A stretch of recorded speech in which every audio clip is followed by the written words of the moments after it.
So today I'm joined by Amber Tozer, who's an author, comedy writer and comedian. Amber, thank you for joining me. Thanks for having me.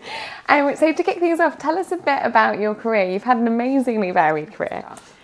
It started in New York back in 2001 when I was working in an office and I didn't think it was for me and I felt really uncomfortable what I was doing. And that's sort of how I find my way, is when I feel like uncomfortable doing something, I have to do something else until I feel comfortable. And I found that in comedy.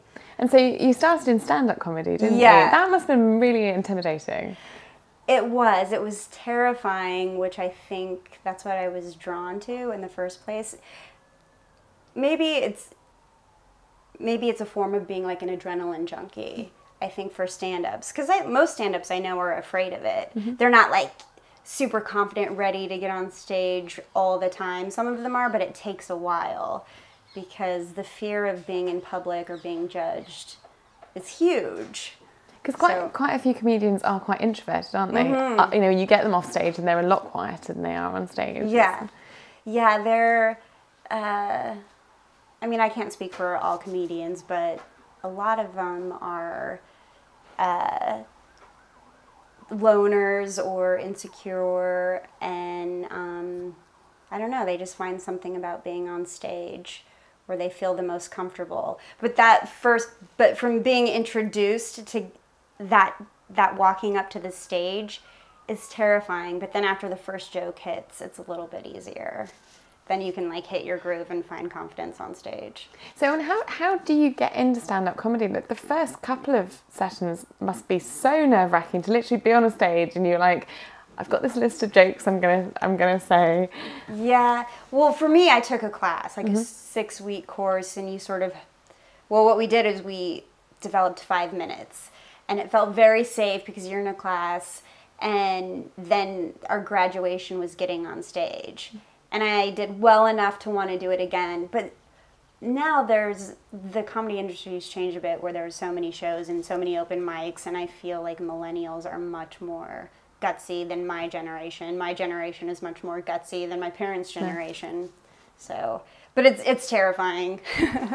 Can you remember the first time you really bombed? Like, have you ever had like a joke where you're like, oh my God. I bombed all the time. I don't remember.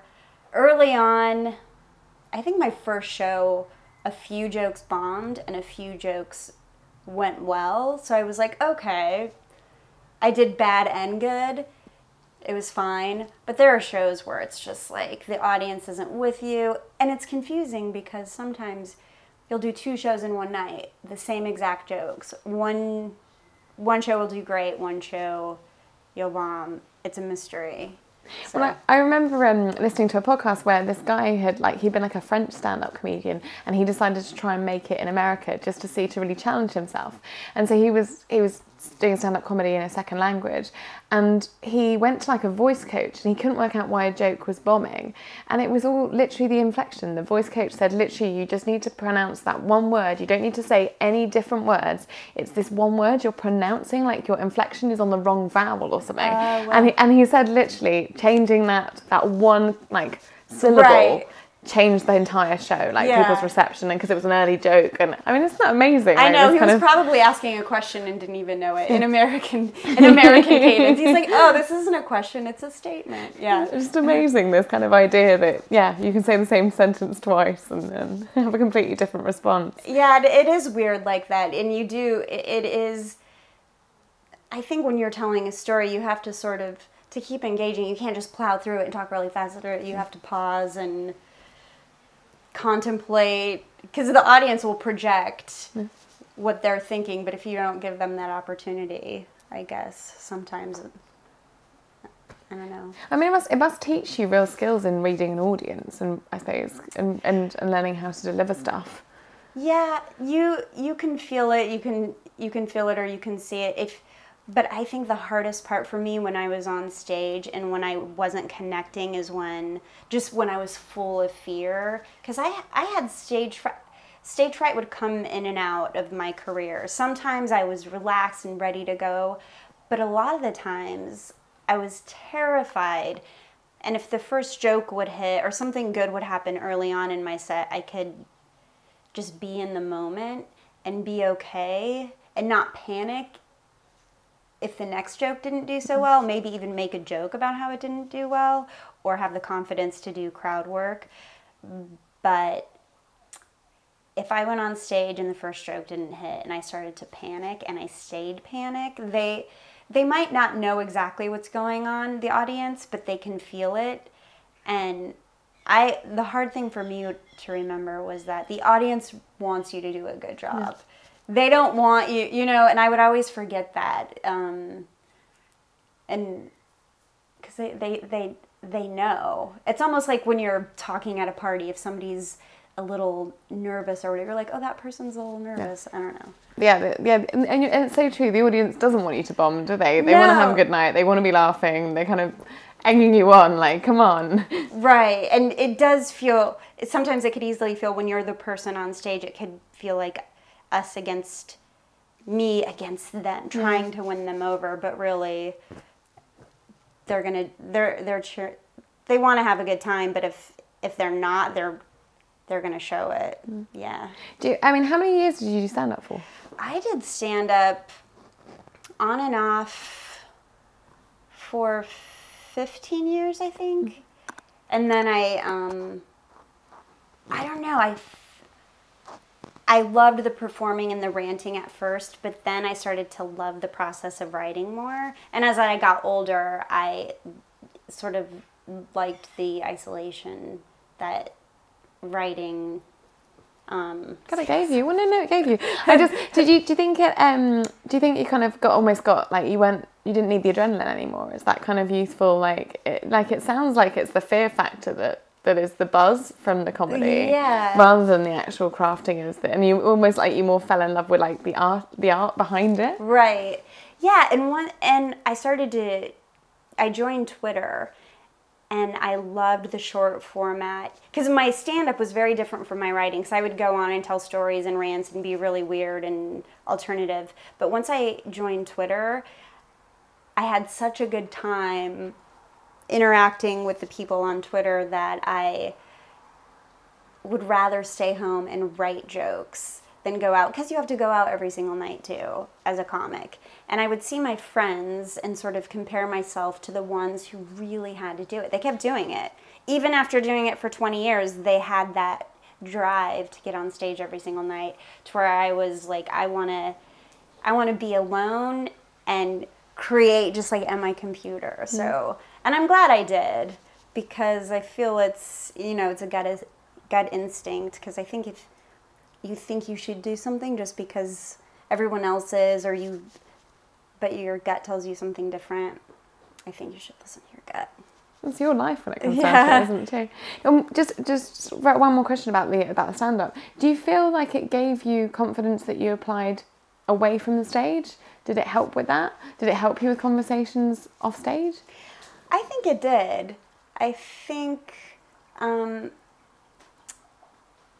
it helped me in work situations. It helped me, I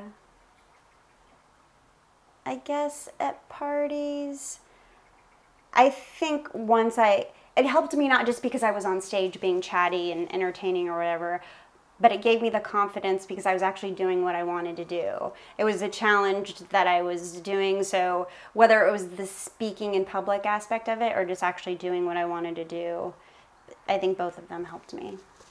And so let's move on to Twitter, because I mean, you are amazing on Twitter. Like, was it top 25 funniest people according to Rolling Stone on Twitter? Yeah, last year. That is cool. Do they give you? Do you get something? Do you get like a gong to put on your like? No, nothing.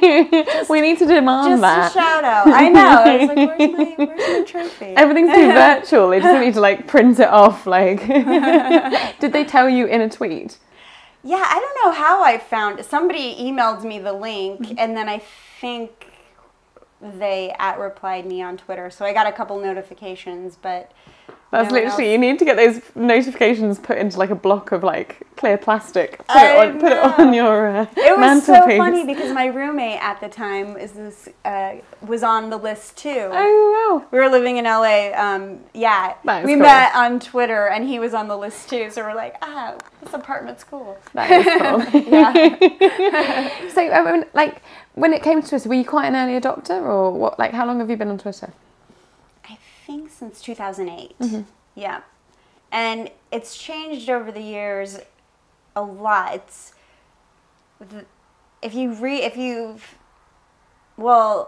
yeah, I've been on it since 2008, and there are times when I go on Twitter benders and I write 7 jokes a day, and then I'll take a break. But it's a little bit different. I think the best time was 2012 to like 2015, 2016, and now it's taken like a political turn.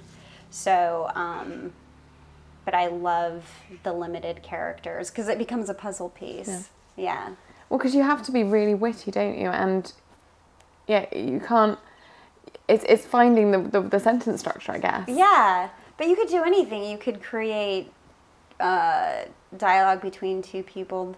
One of the cool things people do now is like they create a little scene. As opposed to writing a one-liner, you can create a whole scene about getting pulled over by a cop, or you're at a restaurant and you write it as it's like a movie script. So there's so many different ways, but now everybody's just raging about politics.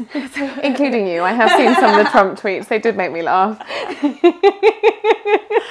just wanted to go back to where because it used to be just like, you would just be really dark on Twitter and about being depressed or like bad dates. And it was almost cool to be depressed and lonely. Now you can't do that anymore. You really have to like fight for your women's rights, or you know what I mean? Like no one cares anymore. It's amazing. That's why for years it changes every year. Like the humor, the topics, everything. So it's a little beast. And tell me about your book. So that was a result of your Twitter prowess. Yep. That's I really tweeted cool. a joke about needing a job, and a literary agent replied, "Have you ever thought of writing a book?" And we just started talking, and he was a legit agent, and we brainstormed for a bit, and then 6 months later I had a book deal. It was nuts. It was absolutely crazy, because I had gotten a few other writing jobs just off Twitter, and it's been very beneficial. And the book, I mean, the book's not necessarily on like a really funny subject, is it? It's about alcoholism. Yeah, I'm a recovering alcoholic. Yeah, just kidding. I don't know. I would try to lighten that up. Recovery, rock bottom. No,